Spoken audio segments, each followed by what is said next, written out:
L'usine d'engrais Novago à Louisville a été la proie des flammes mercredi en fin d'après-midi. Au lendemain de l'incendie, le bilan fait état d'une perte totale.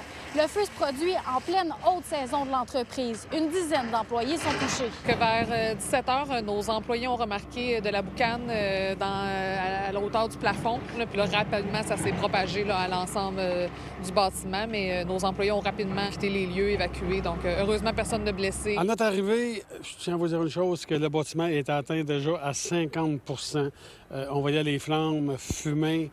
C'est sûr que c'est des engrais. Il fallait garder une distance pour arroser le bâtiment. Hier, il y avait un petit peu de crainte hier par rapport à la fumée, là, hein? Mais l'environnement est venu, c'est le lieu, et on dit aucun danger pour la fumée. Alors ça s'est bien évaporé avec le temps, mais il n'y avait pas de danger du tout pour comme on dit, pour la santé. Les pompiers de Louisville ont dû utiliser du sable pour pas que l'eau qui était utilisée pour éteindre l'incendie mélangée aux engrais se rende au cours d'eau. Il a fallu endiguer les fossés de chaque côté pour ne pas que l'eau, autrement dit, de l'incendie se propage jusqu'au fleuve. Une cinquantaine de pompiers ont été nécessaires pour maîtriser l'incendie. Il y a d'autres équipes qui sont venues vous porter main forte?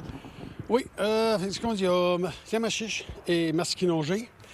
Aussi, comme c'était assez gros comme site, c'est qu'on a demandé en garde-caserne Saint-Ursule. Heureusement, nos autres entrepôts, notre centre de grains n'ont pas été touchés. Fait que les pompiers ont travaillé vraiment très, très fort. La dizaine d'employés qui sont touchés par l'incendie pourront être redirigés vers d'autres centres de l'entreprise. Là, aujourd'hui, notre priorité, bien évidemment, c'est de voir avec chacun des employés, voir qu'est-ce qui est possible de faire, est-ce que c'est possible de les relocaliser dans nos autres places d'affaires. On a un centre de fertilisant à Saint-Casimir, à Saint-Barthélemy, à Saint-Jacques. Donc, on va le faire personne par personne. Et puis, bien évidemment, aussi le plan de contingence pour le service à nos membres parce qu'ici, on sert des fertilisants, on est en plein printemps. Ce matin, qu'est-ce qu'on fait comme opération exactement? Ce matin, l'appel, on a fait affaire à l'appel c'est parce qu'il y avait arrivé 2 débuts d'incendie. C'est que les gars ont maîtrisé. Là, présentement, c'est qu'après ça, mon équipe va être là sur place, recherche de cause d'incendie. On va vérifier vraiment ce qui s'est passé. Pour le moment, on ne le sait pas. Je peux pas rien dire là-dessus. J'espère qu'ils vont rebâtir. Et cette nuit, à 3 h du matin, le téléphone sonnait. Hein? J'étais content. Dans le fond, les gens d'affaires de Louisville, 2 personnes m'ont appelé en disant « Monsieur le maire, on a un entrepôt de libre. Si jamais ils ont besoin, ça fait plaisir, ça. » Là, évidemment, tout est sur la table. On va évaluer tous les plans. Mais là, aujourd'hui, la priorité, c'était vraiment la poursuite des opérations, nos employés. Puis après ça, on va se pencher sur les plans pour le futur. À Louisville, Frédéric Bacon pour Nouveau Info. Le Réseau des entreprises d'économie sociale et circulaire du Québec veut se serrer les coudes. Le REESC a tenu le premier rassemblement de son histoire jeudi à Nicolet. Accompagné d'Éric Girard, ministre délégué au développement économique régional, une centaine d'entrepreneurs ont pu réseauter pour favoriser leur coopération. Pickleball Trois-Rivières annonce l'ouverture du premier complexe intérieur dédié au pickleball en Mauricie. Situé dans l'ancienne usine Wasabo, le complexe comprendra 12 terrains intérieurs. L'ouverture est prévue pour le 15 septembre 2026. La fièvre des séries des Canadiens de Montréal se fait ressentir partout au Québec. De la grande métropole jusqu'à la campagne, c'est un phénomène incroyable. Je vous fais découvrir l'univers inspirant de Nicolas Smith, un artiste de la Mauricie qui se démarque à sa façon. Beaucoup de commandes de jersey en ce moment, tu sais. Même pas juste des Canadiens. Puis, ouais. C'est ici que tu passes à peu près 10 heures de ta journée. Ouais, c'est ça. Quand je suis pas en train de livrer des dessins ou acheter du stock, je dessine ici, ouais. À seulement 21 ans, il réussit à vivre de ses dessins. Et avec la frénésie des séries, les idées comme les commandes s'accumulent rapidement. Sur jersey ou bâton de hockey, tout peut devenir une toile. Il y a une madame qui a gagné, exemple, ce bâton-là dans un concours du Centre Bell. Elle l'a vendu à un gars. Le gars, il a vu mes dessins. On a fait un échange. Puis ça s'est retrouvé chez nous. Mais je trouve ça vraiment cool. Puis genre un projet pas mal unique de faire sur un bâton que le joueur il a joué avec pour vrai. Là. Et aussi, ma grand-mère a tout le temps trippé sur le hockey. Puis elle est décédée il y a genre 2 ans. Puis pas mal un petit peu pour elle. Là. Puis je trouve ça cool qu'on est en série. Puis elle trippait ses Canadiens bien raides. Quand, mettons, j'avais genre 7 ans, je dessinais tout le temps genre Carey Price, mon préféré. Tu sais, c'est depuis tout le temps le hockey. Venez voir mon atelier. Fait quoi, genre... Ça donnait un bon genre. Un jersey signé par Michael Jordan que j'ai customisé.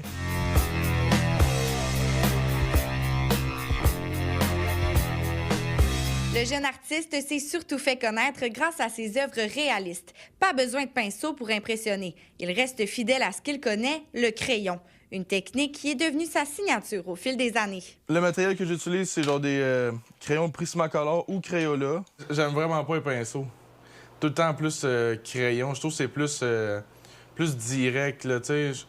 Je sens qu'est-ce que je fais, puis peser fort, peser pas fort pour faire les dégradés, puis ouais, je triple là-dessus. Tout le temps, ça, j'ai utilisé. C'est pas l'affaire la plus luxueuse comme stock, mais ça marche. Fait que on continue. Vraiment fier de celle-là. C'est un petit peu celle-là qui a comme parti à la carrière aussi. Ça va devenir légendaire. Une des affaires que j'aime le plus faire, c'est du chrome dans la vie, là, en dessin. Là. Genre du brillant. C'est pas mal ma spécialité. Ils disent où faire du genre de l'eau, des reflets dans l'eau, puis des splashs. Là, comme un moment donné, j'ai fait Aquaman, tout le monde capotait.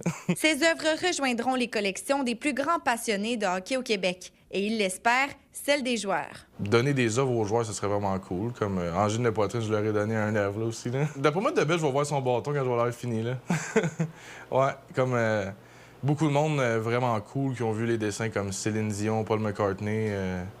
Du monde, le fun, là, que c'était mes idoles puis les voix mes affaires. Une chose est certaine, le Québec n'a pas fini d'entendre parler de Nicolas. Et qui sait, peut-être que ses œuvres porteront chance aux tricolores et les mèneront vers la coupe. À Saint-Séverin-de-Prouville, Coralie Morancy pour Nouveau Info. Le Festival trifluvien de musique émergente La Carence revient pour une 3e édition. Du 21 au 24 mai, la programmation mettra en vedette des artistes de la région sur des scènes emblématiques de Trois-Rivières. Du mythique Zénob à l'île Saint-Quentin en passant par la mine. Et alors que les derniers détails sont encore à régler, j'ai accompagné le comité organisateur dans cette dernière ligne droite. Ça vient d'un projet des amis qui sont là-bas, qui ont remarqué que les artistes de la région s'en vont vers Québec ou Montréal pour vivre de la musique. Des spectacles dans plusieurs scènes là, à l'année, mais pas d'événements de ce genre qui permet, qui met de l'avant les artistes dans le fond pendant 4 jours. Là. Je le sens, là, c'est moins matériel, mais c'est comme plus dans le subtil, mais je le sens qu'on a le vent dans les voiles et qu'on s'en va quelque part avec ça. Puis, tu sais, concrètement, en fait, on nous souhaite des subventions comme des différents paliers de gouvernement.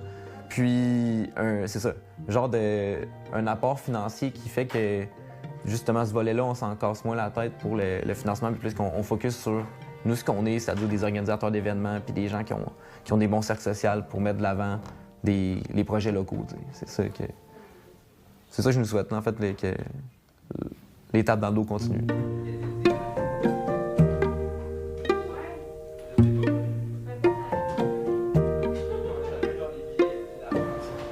Je suis Antoine Gagné, puis je suis le directeur technique et co-organisateur du festival.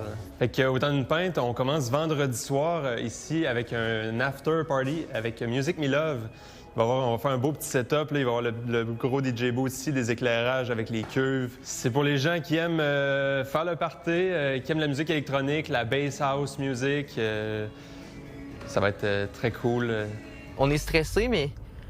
C'est du stress, mais tu sais que tu peux rien faire de plus. Ouais, il y a comme on a tout planifié, mais il faut pas trop s'attacher au script, si je peux dire ça de même.